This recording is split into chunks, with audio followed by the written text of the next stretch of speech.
नाशिक भाजप आमदार व प्रतिनिधी आज मुंबई येथील सागर बंगल्यावर दाखल झाले। त्यांनी थेट उपमुख्यमंत्री देवेंद्र फडणवीस यांची भेट घेतली।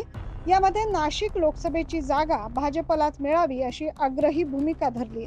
त्यामुळे आता नाशिक लोकसभेची जागा शिंदे गट की भाजप की राष्ट्रवादीला मिळते याबाबत पुन्हा चर्चा सुरू झाली। कालच शिंदे गटाचे माजी खासदार हेमंत गोडसे यांनी मुंबईला मुख्यमंत्री एकनाथ शिंदे यांना शक्ती प्रदर्शन दाखवले। त्यावरून आज तातडीने नाशिकचे चारही आमदार देवयानी फरांदे, सीमा हिरे, राहुल डिकले, राहुल आहेर यांच्यासोबत इच्छुक उमेदवार भाजप नेते दिनकर पाटील, माजी जिल्हाध्यक्ष केदारनाथ आहेर, भाजप जिल्हाध्यक्ष सुनील बच्छाव, माजी स्थायी समिती सभापती गणेश गीते, भाजपचे महेश हिरे, सुरेश पाटील, अमोल पाटील आदी उपस्थित होते।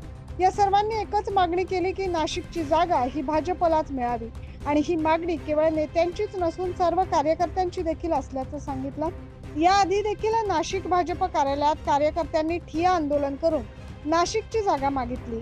आज थेट मुंबईत उपमुख्यमंत्री देवेंद्रजी फडणवीस यांची भेट घेऊन ही मागणी केली जाते। या सर्वच घडामोडींमुळे आता नाशिक लोकसभेची जागा महायुतीत कोणाला मिळते याबाबत चर्चा सुरू आहे। Bureau report 9 news Maharashtra.